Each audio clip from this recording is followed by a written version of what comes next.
Friends, support for Authentic South comes from listeners like you. Consider making a donation. Anything is appreciated.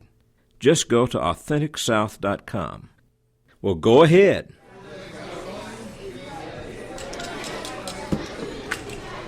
So what's the secret to shucking an oyster?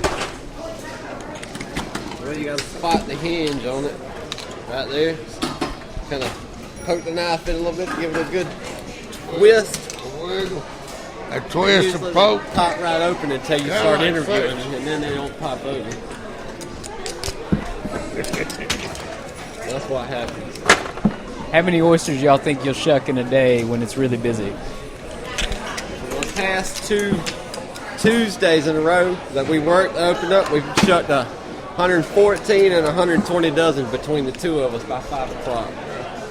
We usually do about 200, 250 dozen a day during this time of the year, and then after Labor Day, it'd probably pick up to about 300 dozen a day. Close to it. Have y'all got forearms of steel? Oh, yeah. Like Popeye forearms? Like Popeye.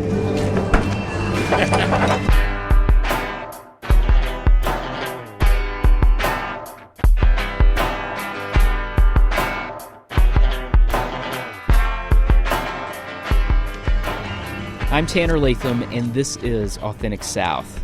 It's a storytelling podcast that explores Southern culture through food, music, travel, art, the land, and lots of interesting characters. Today we're at the Indian Pass Raw Bar. It's the anchor of this tiny community in the Florida Panhandle. The restaurant sits right on County Road 30A, just southeast of Port St. Joe and west of Apalachicola. It's an institution in this part of the world. It's been around as long as anyone can remember. Owner Jimmy McNeil's grandparents opened a general store on this spot in 1929. Through the years, it's evolved into the go-to place for steamed and raw oysters. Here's Jimmy. We've had all kinds of people in from just about every country in the world. We have a map back there that has pins in it, and if you'll notice, they've stuck it where they're from and written on napkins and paper and match books and everything else and stuck them on the wall. People come for the food, but they also come to see Jimmy. He's the unofficial mayor of Indian Pass. You'll find him claiming a bench on the front porch where he holds court for locals and tourists alike. And while the cars zoom down the highway, Jimmy often steers the conversation to the Florida Gators. His allegiance runs deep. The restaurant's floor is a blue and orange checkerboard stamped with a giant Gators logo right inside the front door. You're a big Gator fan? I'm a Gator fan. My father graduated from the University of Florida in 1948. He married my mother in 1947. And I guess I was born and bred a Gator. And I've been a Gator all my life, and the Gator Nation is strong. People also come for Jimmy's unconventional business practice. He lets folks buy their drinks on the honor system. We have a unique niche, if you want to call it that people go back and get their beer and their Pepsis and bring it back to their table, and we come to the table and take your order and put it in our system. But when you get up and come pay, you have to tell us what you drank. And most people keep the tabs in their pocket or keep them in their hand or get a cup and put them in there, and they just think that's the neatest thing in the world. The honor system, as they call it, and we call it too.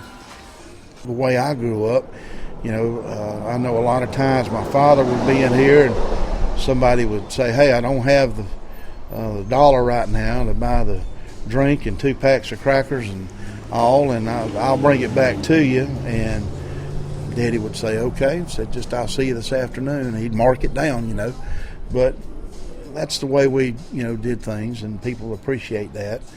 And, there are a lot of honest people in the world, and that's what we want, is we want people to be honest. We try to be honest with what we do, and that's just something that we can do to try to, and we get a lot of comments about it. Said, oh, this wouldn't work in Atlanta, this wouldn't work in Nashville, this wouldn't work anywhere else, could you see that? And I said, well, it works here, and we're going to continue to do it. So at the beginning, it was a little struggle. My CPA was telling me, I don't know if this is going, this right here is but he understands. He's from here. What do you think you learned from your grandparents, from your dad, working around here? What you obviously grew up in the service industry in that respect. I mean, what are some of the things that you think you learned from them? Well, one of the biggest things is the patience in dealing with people, the public. As you're younger growing up, you don't understand a lot of times the patience it takes to deal with people, because not everybody's alike, and everybody has their own opinion, which is all well and good. But just the patience and the honesty of trying to project that to people and let them understand how your business is and how you conduct it. Hopefully it'll help them too.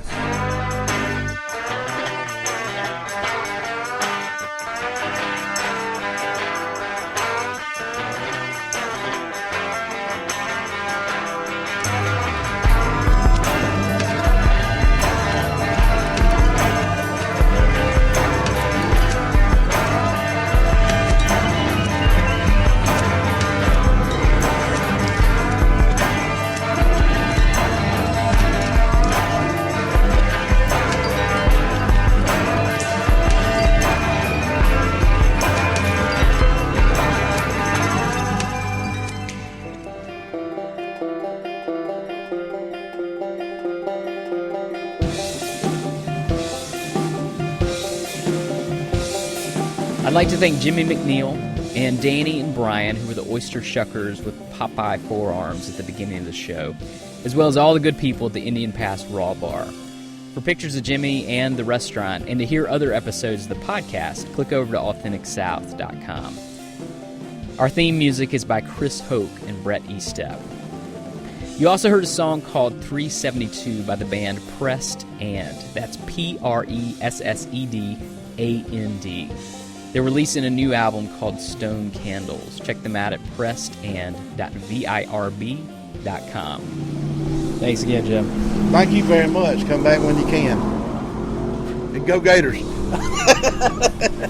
Until we go south again, thanks for listening.